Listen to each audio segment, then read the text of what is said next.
नमस्कार दोस्तों, स्वागत है आपका रिप्रोडक्शन इन ऑर्गेनिज्म के लेक्चर नंबर 8 में। देखो पिछली क्लास में हमने क्या पढ़ा था कि फर्टिलाइजेशन और सिंगैमी नहीं होगा तो क्या होगा। मैंने पढ़ाया था कि भाई पार्थिनोजेनेसिस होगा। तो पार्थिनोजेनेसिस के बारे में कंप्लीट इंफॉर्मेशन पिछली क्लास में देख ली थी। और हमने सोशल ऑर्डर इन हनी बीज के बारे में, ये जो रॉयल जेली होती है ये क्या होती है, ये कौन फीड करेगा, कैसे फीड करेगा, और स्वार्मिंग की प्रोसेस क्या होती है, छोटी छोटी चीजों के बारे में हमने जान लिया था। मियोसिस बनेगा तो कितनी डॉटर सेल्स बनेगी, माइटोसिस होगा तो कितनी डॉटर सेल्स बनेगी, उन सब के बारे में हमने पिछली क्लास में देख लिया था। आज की क्लास में हम जानेंगे कि फर्टिलाइजेशन यानी सिंगैमी अगर फीमेल बॉडी के अंदर होगा तो उसका क्या नाम होगा, अगर फीमेल बॉडी से बाहर फर्टिलाइजेशन होता है तो उसका क्या नाम होगा, अगर कोई एग दे रहा है ऑर्गेनिज्म तो उस ऑर्गेनिज्म को क्या कहेंगे, अगर कोई डायरेक्ट सीधा ऑफस्प्रिंग को जन्म दे रहा है तो उसे क्या कहेंगे, या फिर कंडीशन ऐसी आ रही है कि हाँ भाई हमें डायरेक्ट एग देना पड़ रहा है, एनवायरमेंटल कंडीशन के हिसाब से भी कई लोग कई बार एग दे दिया करेंगे, कई बार डायरेक्ट ऑफस्प्रिंग को जन्म देंगे, तो उन ऑर्गेनिज्म को क्या कहेंगे। और आज की क्लास में हमें क्या पढ़ना है कि नीला कोरिंजी, बैम्बू और टेरर ऑफ बंगाल, इस टाइप के प्लांट जो थे क्या स्पेसिफिक बातें हैं इनके बारे में। और हम कुछ कंट्रोवर्शियल टॉपिक्स को कवर करेंगे। कौन से, जैसे दो नाम दिए हुए यहाँ पर, प्लेटिपस और इकाइडिना, इसके बारे में क्या कंट्रोवर्सी चल रही है उसके बारे में हम जान लेंगे। और क्या जानेंगे, गेस्टेशन पीरियड क्या होता है, किस ऑर्गेनिज्म का गेस्टेशन पीरियड सबसे हाई है, हमारा कितना, और सबसे कम गेस्टेशन पीरियड किस ऑर्गेनिज्म का होता है और किसका सबसे ज्यादा होता है। तो शुरुआत करते हैं फर्टिलाइजेशन में। तो फर्टिलाइजेशन क्या होता है, मैंने आपको बता दिया, फ्यूजन ऑफ मेल और फीमेल गैमेट। जब मेल और फीमेल गैमेट का फ्यूजन होगा तो उसे क्या बोलेंगे, फर्टिलाइजेशन या फिर सिंगैमी। स्लाइटली डिफरेंस होता है इन दोनों वर्ड के बीच, लेकिन क्या डिफरेंस होता है यह आपको मैं पिछली 10 बार बता चुका हूं, अब नहीं बताऊंगा। समझो, फर्टिलाइजेशन अगर अंदर होगा फीमेल बॉडी के तो उसे देखो नाम से ही समझ में आ रहा है, अंदर होगा यानी इंटरनल फर्टिलाइजेशन, बाहर होगा तो एक्सटर्नल फर्टिलाइजेशन। ठीक है, तो पढ़ लो क्या डेफिनेशन लिखी है, occurs inside body of organism, organism के बॉडी के अंदर। ऑर्गेनिज्म क्या होगा, यानी mostly in female body, female body तो होगी ऑर्गेनिज्म उस टाइम जिसके अंदर जाएगा। ठीक है, उसके बाद एक्सटर्नल फर्टिलाइजेशन क्या होगा, occurs outside of body of organism, किसी ऑर्गेनिज्म के बॉडी के आउटसाइड अगर फर्टिलाइजेशन हो रहा है तो उसे क्या बोलेंगे, एक्सटर्नल फर्टिलाइजेशन। एक्सटर्नल मतलब बाहरी फर्टिलाइजेशन। देखो अंदर तो समझ में आता है कि अंदर होगा मतलब फीमेल बॉडी के अंदर, बाहर होगा तो कहां होगा, बाहर होगा पानी में, मोस्टली इन H2O। अच्छा, ये जो इंटरनल टाइप का फर्टिलाइजेशन है ये किन ऑर्गेनिज्म में पाया जाता है, ये जनरली टेरेस्ट्रियल ऑर्गेनिज्म, टेरेस्ट्रियल मतलब जो लैंड, जो जमीन पे रहते हैं उन ऑर्गेनिज्म के अंदर क्या पाया जाएगा, इंटरनल फर्टिलाइजेशन। अब एक्सटर्नल फर्टिलाइजेशन किसके अंदर पाया जाएगा, एक्वेटिक ऑर्गेनिज्म के अंदर। मैंने एक चीज बोला आपको कि एक्सटर्नल फर्टिलाइजेशन जो होता है वो किसके अंदर होता है, क्या होता है, मोस्टली इनसाइड वाटर, वाटर के अंदर होता है, यानी पानी के अंदर, जल के अंदर होता है। तो मैंने क्या बोला अभी कि जल के अंदर होता है तो ये किस जीवों के अंदर होगा, तो जो जल में जीव रह रहे हैं उन्हीं के अंदर तो होगा एक्सटर्नल फर्टिलाइजेशन। तो वही चीज लिख दिए, क्या, found in most of the aquatic organism. Aquatic मतलब जलीय जीव, जलीय जीवों के अंदर क्या पाया जाएगा, एक्सटर्नल फर्टिलाइजेशन। एग्जांपल क्या है, मेजॉरिटी ऑफ एल्गी, फिशेस और एम्फीबियंस।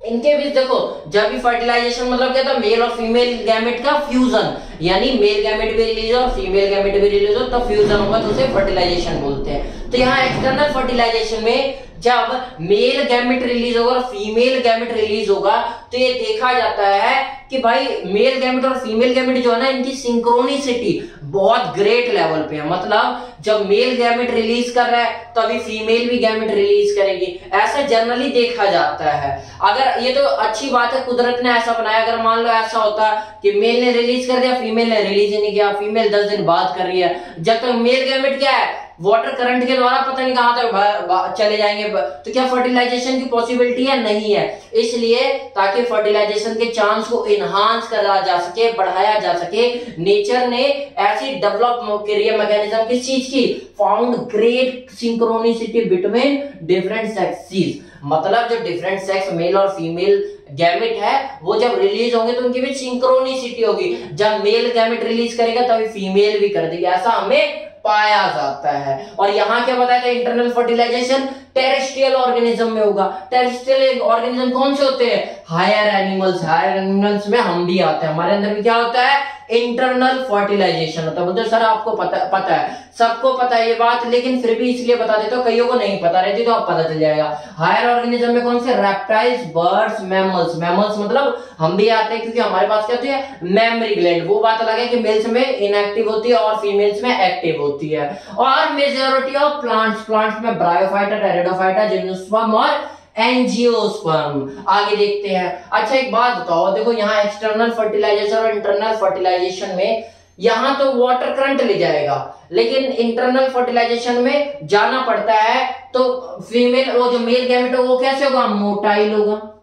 ये आपको समझ में आया, क्योंकि उसे फीमेल बॉडी में चल के जाना पड़ता है ओवरी से, और उसके फीमेल गैमेट भी होगा, वो भी ओवरी से निकल के कहां तक जाएगा, वो जाएगा फैलोपियन ट्यूब तक, तो वो भी क्या होगा, motile. Number of male and female gamete will release.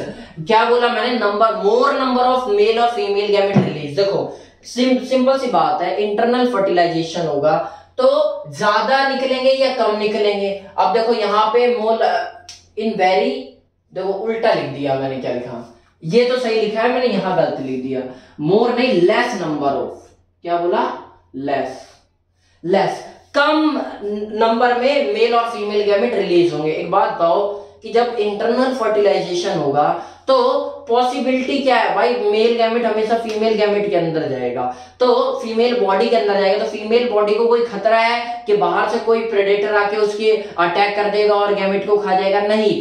तो यहाँ पे क्या होगा, मेल गैमेट फीमेल गैमेट के कंपैरिजन में बहुत ज्यादा निकलेंगे, लेकिन एक्सटर्नल फर्टिलाइजेशन में जितने मेल और फीमेल गैमेट निकलते हैं उससे कई कम मात्रा में इंटरनल फर्टिलाइजेशन में निकलेंगे, क्योंकि यहाँ पे क्या फ्यूजन की पॉसिबिलिटी ज्यादा है। जब पॉसिबिलिटी ज्यादा है तो वहां पे कम एनर्जी, कम गैमेट्स रिलीज होंगे, ताकि क्या हो कि पॉपुलेशन के बने रहे, ऐसा ना हो कि भर भर के यही पॉपुलेशन चल जा रही है, ठीक है। तो कंट्रोल करने के लिए less number of male and female gamete will release. Number of zygote produce in one generally in a single time. एक टाइम में आप देखोगे फीमेल बॉडी में एक ही क्या निकलेगा, ओवम निकलेगा, और वो जितने भी स्पर्म में यानी मेल गैमेट निकलेंगे उनमें से एक फ्यूज करने के बाद एक ही क्या बनेगा, जाइगोट बनेगा।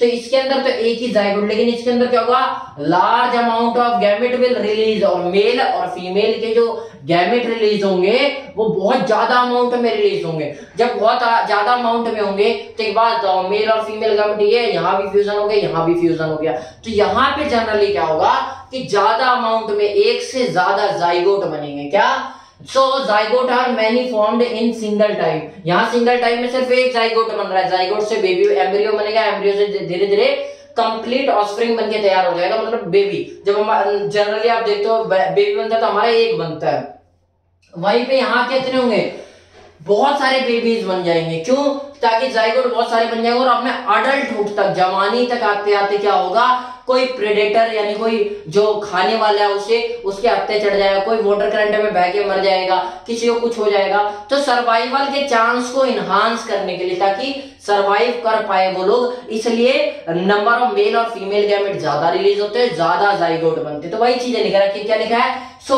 Zygote are many formed in a single time. Single time में बहुत सारे जाइगोट फॉर्म होते हैं to increase chances of survival, ताकि सर्वाइवल के चांसेस अधिक हो जाए। उसके बाद क्या बोला, because offspring are extremely vulnerable to predator for their survival up to adulthood. Adulthood आते आते वो बहुत सारे प्रेडेटर के हत्थे चढ़ जाते हैं और मर जाते हैं, इसलिए ज्यादा अमाउंट में जाइगोट बनते हैं। अच्छा उसके बाद एक बार देख लो वीडियो चल रही है नहीं चल रही, क्योंकि अभी लाइट गई थी, हो सकता है कई बार वीडियो रुक जाती है, चल रही है भाई। अच्छा कम टू द पॉइंट। अच्छा अब देखो मैंने आपको बता दिया अभी कि इंटरनल और एक्सटर्नल फर्टिलाइजेशन क्या होता है। अब हम जानते हैं कि on the basis of way to reproduce, और कितने टाइप के ब्रीडर होते हैं, इसके बेस पे एनिमल्स को बांटा कैसे गया है फर्टिलाइजेशन के बेस पे। तो समझते हैं वे टू रिप्रोड्यूस, अगर वो अंडे दे रहे हैं तो उसे ओविपेरस बोलते हैं, who lays egg. If fertilize, हम बोलते हैं ना कि कई अंडे क्या होते हैं, आपने देखो हम शाकाहारी अंडे खा रहे हैं, भाई अंडे शाकाहारी है मांसाहारी, वो कैसे बोला जाता है, वो इस बेस पे बोला जाता है, समझाता हूं मैं। अगर एग फर्टिलाइज कर दिया किसी मेल गैमेट ने तो वो क्या हो गया, मांसाहारी एग बोल देते हैं। और अगर फर्टिलाइज नहीं हुआ है, डायरेक्ट एग आ रहा है फीमेल से, तो उसे क्या बोल देते हैं कि शाकाहारी एग। तो वही चीज लिख रखी है क्या, ओविपेरस में क्या होगा, who lays egg if fertilized then contain zygote. Zygote कब कंटेन करेगा, जब वो फर्टिलाइज हुआ होगा। अच्छा एग्जांपल क्या, बर्ड, रेप्टाइल। इसके बारे में एक छोटी सी चीज जान लो, क्या, ओविपेरस के बारे में। देखो बहुत सारी जगह क्या बोला जाएगा, ओनली ये एक ऐसा, ये प्लेटिपस है जो कि ओविपेरस होता है, और ये एक ऐसा होता है जो ओवोविविपेरस होता है। लेकिन ये कंसेप्ट गलत है। आपको क्या याद रखना है कि ओविपेरस के ही दोनों एग्जांपल है। कौन से, प्लेटिपस जिसका जो साइंटिफिक नेम है ये ब्रैकेट में लिख रखा है, और इकाइडना, ये दोनों क्या है, ओविपेरस मैमल्स है। ठीक है, उसके बाद देखते हैं विविपेरस के बारे में। इंटरेस्टिंग बात है, विविपेरस क्या होता है, जो डायरेक्ट बेबी को जन्म दे दे, give birth to mature young ones, अंडे ना देके सीधा बेबी को जन्म दे दे, उसे क्या बोलेंगे, विविपेरस बोलेंगे। मोस्टली ऑल मैमल्स, जितने भी मैमल्स होते हैं वो सारे। लेकिन आपको पता होगा जो स्नेक्स होते हैं, स्नेक्स क्या करते हैं, ओविपेरस होते हैं, अंडे देते हैं। लेकिन एक स्नेक, एक टाइप की प्रजाति होगी जो क्या देती है, डायरेक्ट बेबी देती है। वो कौन सी प्रजाति होती है भाई, देख लो, गार्टनर स्नेक्स जो होते हैं। स्नेक्स मैंने क्या बोला, क्या देते हैं, जो सांप होते हैं वो अंडे देते हैं, लेकिन ये सांप क्या देता है, डायरेक्ट बेबी देता है। गार्टनर स्नेक्स और मार्सुपियल लाइक कंगारू। देखो मार्सुपियल में क्या बोला जाता है कि बेबी को अंदर रख रहे हैं, तो ओविपेरस में बहुत कंफ्यूजन रहती है। तो याद रखना, बेबी कहाँ, मदर के गोद में ही क्या हो रहा है, पूरी तरह फल फूल रहा है, तो उसे भी विविपेरस में ही इंक्लूड किया जाएगा। मार्सुपियल मतलब कंगारू टाइप के जितने होते हैं जो थैली बना के अपने बेबी को आगे तक ग्रो करवा रहे होते हैं, तो वो सारे भी विविपेरस में इंक्लूड होते हैं। उसके बाद ओवोविविपेरस, नाम से समझ में आ रहा है, ओवो मतलब ओविपेरस से लिया गया और विवी मतलब विविपेरस से लिया गया है, जो दोनों काम करते हो। हु कैन ले एग और birth to young ones according to environmental condition. अगर एनवायरमेंटल कंडीशन फेवर कर रही है कि एग से काम चल जाएगा तो अंडे देंगे।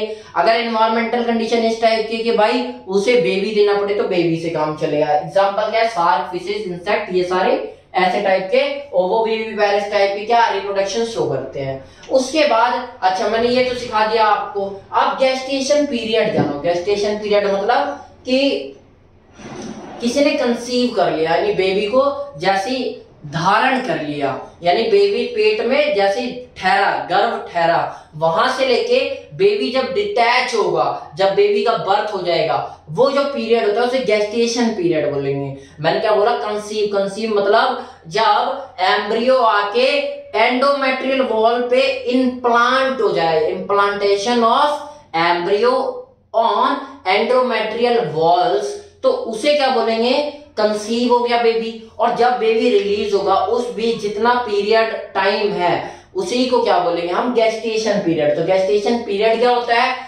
ऑल्सो कॉल्ड प्रेगनेंसी पीरियड, इसे प्रेगनेंसी पीरियड भी बोल सकते हैं। क्या होता है, this period of time between conception and birth, birth से कंसेप्शन से लेके बर्थ तक का, कंसेप्शन धारण करना, इम्प्लांटेशन ऑफ एम्ब्रियो।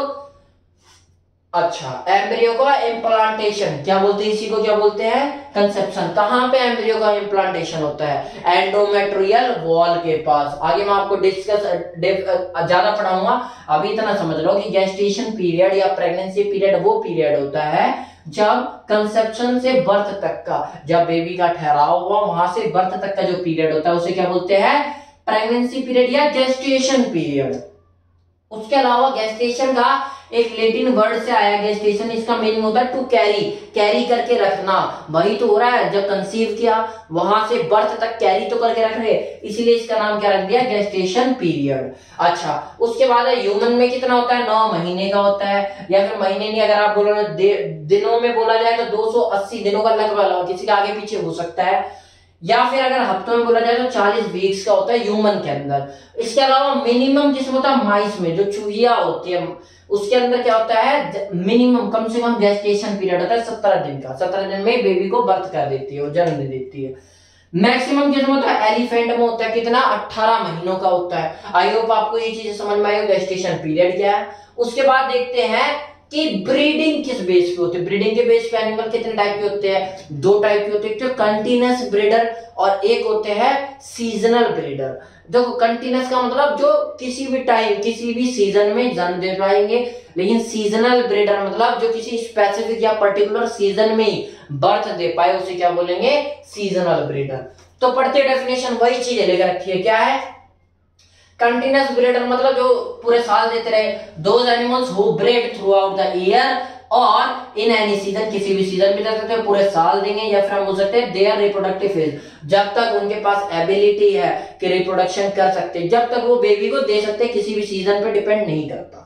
ठीक है, जैसे मैमल्स और ऑल प्राइमेट्स, मैमल्स में हम भी आ जाते हैं, क्या ह्यूमन ये देखता है कि नहीं बेबी हमें ठंड में ही पैदा होगा, इस हिसाब से हमें जब बेबी करना होता है तब कर देते हैं। मैमल्स और ऑल प्राइमेट्स में हम आ जाते हैं। प्राइमेट में कौन कौन, मंकी और ह्यूमन, मंकी एप्स हो सकता है, गोरिल्ला हो सकता है, चिंपैंजी हो सकता है। और जो नॉन प्राइमेट होते हैं जैसे cow, sheep, rats, deer, dog, tiger, rabbit etcetera, और जितने भी बच गए वो सारे कैसे होंगे, वो सीजनल ब्रीडर होते हैं। सीजनल ब्रीडर मतलब हु कैन ब्रीड और produce only in a particular season, यानी किसी पर्टिकुलर सीजन में जब फेवरेबल कंडीशंस अप्लाई होगी तभी वो ब्रीडिंग करेंगे। ऑल एनिमल्स एक्सेप्ट मैमल्स को छोड़ के, यानी ऑल प्राइमेट्स, नॉन प्राइमेट्स को बोल सकते हैं। ठीक है, अच्छा एक चीज याद रखना कि जो कंटिन्यूअस ब्रीडर होता है वो एक साइकिल शो करता है, जिस जैसा हमारे अंदर कौन सा होता है, हम क्या है, सीजनल ब्रीडर या फिर कंटिन्यूअस ब्रीडर। देखो मैंने वो यहां भी उल्टा लिख दिया,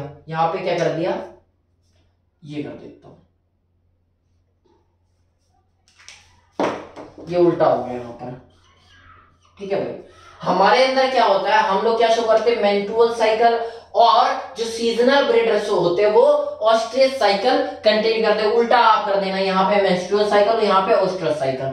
मेंस्ट्रुअल साइकिल तो आप सबको पता होगा कि इसके अंदर क्या होता है कि शेडिंग ऑफ एंडोमेट्रियल वॉल, यानी मैंने क्या बोला, जो आपको पता होगा वॉल होती है बहुत सारी, मायोमेट्रियम, एंडोमेट्रियम, जो वेजाइना की सबसे अपरी लेयर होती है उसे बोलते हैं एंडोमेट्रियल वॉल। जब वो रप्चर होता है तो रप्चरिंग के साथ जब शेड होता है तो उसके ब्लीड बाहर आता है, तो उसी को मेंस्ट्रुअल साइकिल बोलते हैं, आपको भी पता होगा, मासिक धर्म।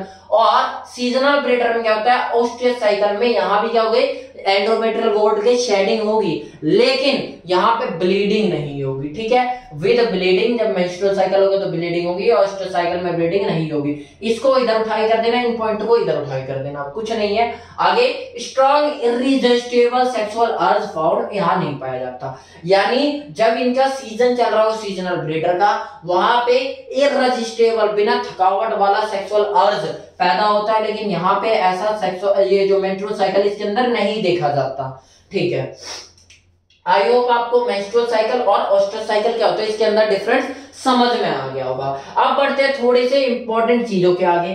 देखो मैंने आपको बता दिया इसके बारे में, हाँ अगर नहीं बताया तो जान लो क्या है ये, कि ओविविपैरस का एग्जांपल है। कई लोग क्या बता देते हैं कि इसका एग्जांपल है, कई बोल देते हैं उसका एग्जांपल। आप याद रखना कि ओविविपैरस का एग्जांपल क्या, ओनली ओविविपैरस एनिमल, प्लेटिपस और इकाइडेना। अभी आपको मैंने पढ़ा भी चुका हूं, पढ़ा दिया था पहले, दोबारा पढ़ा दिया। टेरर ऑफ बंगाल, इसके बारे में जानते, देखो 1884 के लगभग करीब में एक क्या हुआ, महारानी थी ब्रिटिशियस, हमें बहुत कुछ एक्सप्लॉइट तो करके गए, लेकिन ये और देखिए टेरर ऑफ बंगाल ये क्या था, यहाँ पर जैसे एक नेचुरल प्रेडेटर होता है किसी भी चीज को रोकने के लिए। आपने पढ़ा होगा कि इसे ये खाता है, इसे स्नैक को ईगल खा गई, ईगल को किसी और ने खा गया, ऐसे क्या होता है, फूड चेन चल रही होती है। ऐसे ही क्या होता है, यहाँ पे टेरर ऑफ बंगाल नाम का एक टॉपिक है, जिसमें क्या हुआ कि ब्रिटेन की महारानी थी, जब इंडिया में रूल करते थे उस टाइम की बात है कि उन्होंने बंगाल में एक ऐसा प्लांट लाया, वाटर हाइसिंथ लाया, जिसका नाम था टेरर ऑफ बंगाल रखा गया। क्यों रखा गया बताऊंगा। जिसका नाम था इकोर्निया डर्मेटा। क्या नाम था, इकोर्निया डर्मेटा। नाम नहीं लिखा लेकिन आप लिख लेना, इकोर्निया डर्मेटा नाम था किसका, टेरर ऑफ बंगाल का, ये साइंटिफिक नाम था। अच्छा ये हुआ क्या, इन्हें बहुत पसंद आया कि भाई ये फ्लावर बहुत अच्छे अच्छे थे, उसके फ्लावर और लीव्स की ब्यूटी बहुत अच्छी थी, इसलिए उन्होंने सोचा कि इंडिया में भी लाते और इंडिया में भी ऐसे फ्लावर ग्रो करेंगे। अब उन्हें ये नहीं पता था कि वहां पे इनके यहाँ तो क्या पाया जाता था, नेचुरल प्रेडेटर पाया जाता था जो इस प्लांट को खा के एक कंट्रोल पॉपुलेशन रखे। लेकिन जब इंडिया में आया तो उसका नेचुरल प्रेडेटर नहीं मिला, इसलिए इंडिया में बहुत ज्यादा मात्रा में ये वाले फैल गया, इसलिए टेरर ऑफ बंगाल कहा गया। बंगाल क्यों कहा गया, क्योंकि बंगाल में लाया गया था। और टेरर इसलिए बोला गया कि इसने आतंक फैला दिया। जब लाया तो किस लिए गया था, introduce in India because of its beautiful flower and shape of leaves. इसकी जो लीव्स की शेप थी और इसके फ्लावर बहुत ब्यूटीफुल लग रहे थे, इसलिए लाया गया था। इन्वेसिव वीड थी, यानी ये बनी क्या, आक्रामक वीड बनी, क्योंकि ये ग्रो करती थी फिनोमिनल रेट पे, यानी स्टैंडिंग वाटर में, जहां भी वाटर का ठहराव होता वहां पे बहुत तेजी से ग्रो करती थी। अब तेजी से ग्रो करने पे होगा क्या, सबसे पहले जो पानी के अंदर ऑक्सीजन है उसे खींच लेगी, तो मैरीन लाइफ जो है, मछलियां वो तो मरने लग जाएगी, उन्हें भी तो ऑक्सीजन की जरूरत है। लेकिन ये जब फिनोमिनल रेट, बहुत ज्यादा रेट पे ग्रो हो जाएगी तो क्या होगा, ऑक्सीजन खींच लेगी और मछलियां मरने लग जाएंगी। दूसरा क्या है, पानी के ऊपर जब ये पूरी तरह फैल जाएंगे तो क्या सूरज की रोशनी जा पाएगी मैरीन वाटर में, जो अंदर के वाटर है वहां पे, तो मैरीन लाइफ क्या होगी, डिस्ट्रॉय होगी। तो वही चीज लिखा रखा है, ड्रेन O2 फ्रॉम H2O, पानी से जो नीचे का पानी है उससे O2 खींच लेगी और सनलाइट ट्रैप कर लेगी, due to death of fishes, lead to death of fishes. तो वहां से क्या हुआ, मछलियां बहुत मरने लगी। हमने इसको भी बहुत अच्छे से यूटिलाइज किया और आज अलग अलग कामों में लिया जा रहा है और कोशिश करते हैं कि सही से यूटिलाइज किया जाए। देखो ब्रिटिशियर्स ने हमें गलत देखिए, उसे भी बढ़िया काम कर रही है, यही तो है इंडियन। अच्छा, नीला कुरंजी क्या है, ऐसी इसके बारे में खास बात है, जान लो। नीला कुरंजी को नाम दिया जाता है स्ट्रोबिलैंथस कुरिन्थियाना। इसके अंदर खास बात क्या है, जब इसकी फ्लावरिंग होती है 12 साल में एक बार होती है। लास्ट टाइम इसकी 2006 के बाद 2018 में हुई थी। अब कब होगी, 12 साल बाद। तो खुद ही अंदाजा लगाओ, 2018 में, तो 12 साल मतलब 2030 में होगी। और उसके बाद कब होगी तो पूछ लो, फिर 12 साल ऐड कर दो तो 2030 के बाद 2042 में। ठीक है, यानी 2006 में हुई थी, फिर 18 में, फिर 2030 में, अब 2042 में इसके फ्लावर्स आएंगे। उसके अलावा बैम्बू के बारे में पढ़ते हैं। बैम्बू के बारे में स्पेशल बात क्या है कि ये फ्लावरिंग में 50 से 100 साल लग जाते हैं, तब जाके इनके अंदर फ्लावर और फल फ्रूट आते हैं। Produce large amount of food and die.